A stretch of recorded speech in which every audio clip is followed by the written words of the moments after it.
राजस्थान की जो दुर्गति इन असुरों ने की है ये आप सबके से छुपी नहीं है।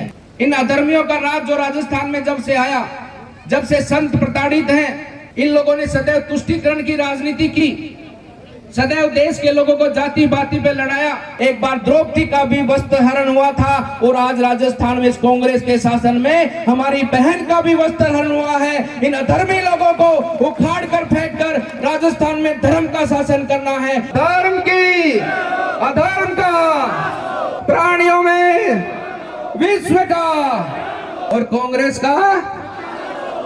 का JDJ ज्वेलर्स क्षेत्र का पहला HUID digital hallmark gold jewellery का सबसे विशाल शोरूम JDJ ज्वेलर्स, हामाशाह गांधी चौक, सुजानगढ़। राजस्थान भक्ति का प्रदेश है, राजस्थान शक्ति का प्रदेश है, जिसके माध्यम से कभी भी हमारे धर्म के ऊपर जिन लोगों ने आक्रमण किया, हमारे देश के ऊपर जिन लोगों ने आक्रमण किया, उनको मुंह की खानी पड़ी है। राजस्थान के क्षत्रियों ने उनको मार कूट कर बाहर भगाया है। राजस्थान सेवा का प्रदेश है, राजस्थान अतिथि देव भाव के लिए जाना जाता है पूरे विश्व भर में। लेकिन पौने 5 वर्षों से राजस्थान की जो दुर्गति इन असुरों ने की है ये आप सबके से छुपी नहीं है। बंधुओं, मैं कहना चाहता हूं, जब असुर का राज होता है, चाहे कंस की राज की बात कर लो, चाहे रावण की राज की बात कर लो, चाहे जरासंध के राज के समय की बात कर लो, जब असुर गद्दी पर बैठते हैं, जो इस प्रकार से अधर्मी लोग गद्दी पर बैठते हैं, तो धर्म का नाश होता है। और धर्म का जो जिस प्रकार से आज हानि हम सबको देखने को मिली है, यही तांडव हम सबको आम देखने को मिलता है। इन अधर्मियों का राज जो राजस्थान में जब से आया, जब से संत प्रताड़ित हैं, जब से संतों की हत्याएं आम सरेआम होने को देखने को मिलती है, जनता दुखी है, जनता का शोषण हो रहा है, उसी के साथ साथ में महिलाओं माताओं का किस प्रकार से सम्मान राजस्थान के अंदर गिरा है। ऐसा वातावरण राजस्थान में बना कैसे? ये बना कैसे? क्योंकि असुर लोग गद्दी पर बैठे हैं, अधर्मी लोग गद्दी पर बैठे हैं। और वो तो मैं आपसे ही सीखा है कि जैसे खाए अन्न वैसा होता है मन, जैसी संगति में हम बैठते हैं वैसा ही हो जाता है विचार। क्योंकि इन लोगों का विचार ही तुष्टीकरण का है। इन लोगों ने सदैव तुष्टीकरण की राजनीति की, सदैव देश के लोगों को जाति बाती पे लड़ाया, धर्म के नाम पर लड़ाया।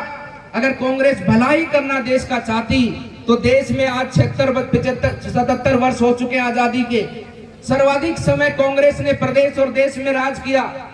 लेकिन क्या किया जनता के लिए, क्या किया आपके लिए? जब भी चुनाव आता है तो झूठ की दुकान खोलकर बैठ जाते हैं। क्योंकि देश की ये कांग्रेस कभी चाहती नहीं है कि देश का किसान, देश का गरीब आगे बढ़े। उसी प्रकार की नीतियों को इन्होंने सदैव आगे बढ़ाया, उसी प्रकार की नीतियों को लेकर ये लोग आगे चले। देश में 2 शिक्षा नीति बनाई, एक हिंदी मीडियम, एक इंग्लिश मीडियम। गांव का विद्यार्थी, गांव का बच्चा अगर पढ़ लिख जाएगा तो वो सवाल पूछेगा, उसमें बुद्धि आ जाएगी। लेकिन गांव के लोगों में बुद्धि नहीं आनी चाहिए, गांव के लोग भोले रहने चाहिए, ताकि जब चुनाव आए तो झूठे प्रलोभन देकर उनका वोट ले लो और फिर तुम राज करो। ऐसी परिस्थिति देश की बनाकर इन लोगों ने रखी। अगर कांग्रेस चाहती तो क्या आपके घर में वो रसोई गैस का सिलेंडर माताओं के घर में क्या नहीं पहुंचा सकती थी?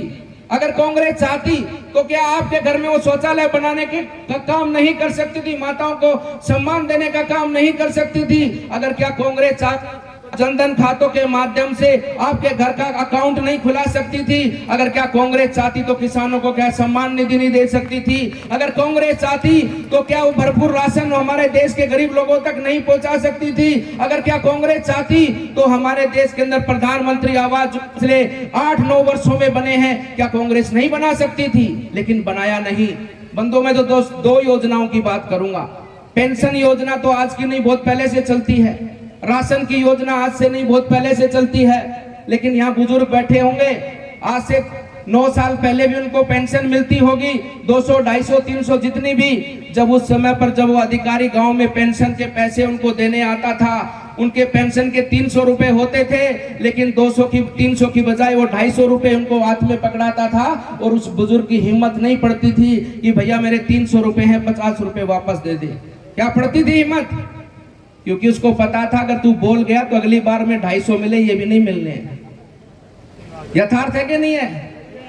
गांव का राशन डीलर सबसे बड़ा डीलर होता था। उसके घर में ट्रैक्टर, गाड़ी, मोटरसाइकिलों की खड़ी होती थी। क्योंकि सबसे मजबूत आदमी होता था, सबसे अधिक पैसे वाला होता था। सिफारिश से उसको राशन डीलर का काम मिलता था और उसकी ताकड़ी के नीचे 20 किलो के बाट के नीचे भी चुम्बक लगी होती थी।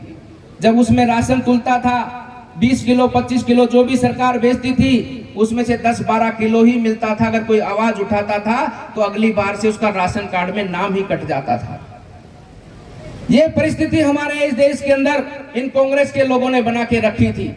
लेकिन मोदी जी के आने के बाद में आज मैं दावे के साथ कह सकता हूं, चाहे आपका पेंशन का पैसा हो, चाहे आपका अनाज हो, एक दाना भी कोई आपका नहीं चुरा सकता। पूरा का पूरा हक हमारे देश के लोगों को मिलता है। ये परिवर्तन है देश में। इसलिए बंधु, आने वाला समय बहुत महत्वपूर्ण समय है। आदरणीय राजेंद्र राठौड़ जी 7वीं बार विधायक बने हैं, 8वीं बार आने वाले समय पर बनने वाले हैं। हम सब लोगों का एक ही सपना है। हम भारतीय जनता पार्टी का कार्यकर्ताओं का सिर्फ एक ही उद्देश्य है कि अपने देश को आगे बढ़ाना है, अपने देश के लोगों तक हर वो सुख सुविधा जिसके वो हकदार हैं। हमारे देश का मजबूत किसान बने, हमारे देश का उद्यमी हमारा युवा बने और हमारा देश मिलकर आगे बढ़े। और ये बहुत अच्छा अवसर है, ये चुनाव का अवसर हमारी अकेले की जिम्मेदारी नहीं है, ये चुनाव अधिक जिम्मेदारी है तो आप सबकी जिम्मेदारी है। सबसे महत्वपूर्ण अगर कोई कार्य चुनाव के अंदर है तो आप जनता का है।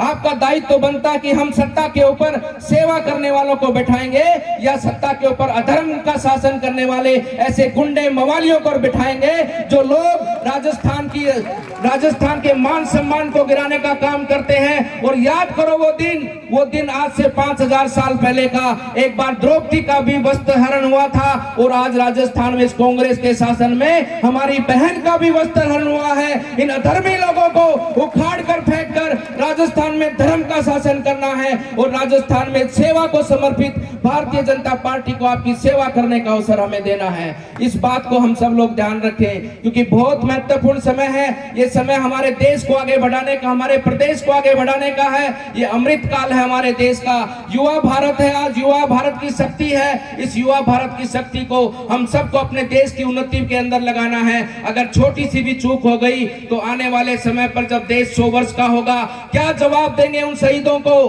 क्या जवाब देंगे उन शहीदों को जिन्होंने अपने देश की आजादी के लिए, हमारी आजादी के लिए अपने प्राणों को न्यौछावर कर दिया?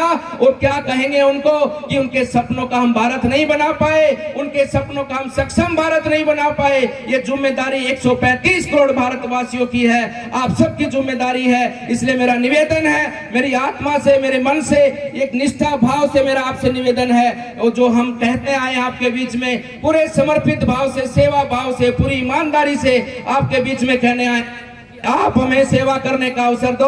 हम उन शहीदों का सपना पूरा करेंगे और अपने भारत को एक संपन्न राष्ट्र बनाकर इस भारत भूमि को आगे बढ़ाने का हम सब लोग मिलकर काम करेंगे। और इन अधर्मी लोगों को एक एक को मेरे माध्यम से मैं आदरणीय राठौड़ साहब की अनुमति लेना चाहूंगा कि मैं कहना चाहता हूं उन सब लोगों से, इन गुंडे मवाली बदमाशों से, इन प्रॉपर्टी के दलालों से, इन कांग्रेस के भ्रष्टाचारी नेताओं से समय से अपना राशन कार्ड बंगाल का, कर्नाटक का बनवा लो।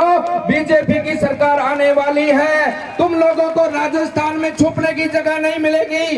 एक एक अपराधी को, जिन लोगों ने हमारी माताओं बहनों की इज्जत को सरेआम किया है, उनको एक एक को सजा दिलाकर इस राजस्थान की जनता को हम न्याय दिलाने का काम करेंगे। और जिन लोगों ने राजस्थान की जनता का पैसा खाया है, उनकी जेब से, उनके आतड़ियों से राजस्थान की हक का पैसा निकालकर उनको सजा दिलाकर उनको जेल में चक्की पिसवाने का हम काम करेंगे।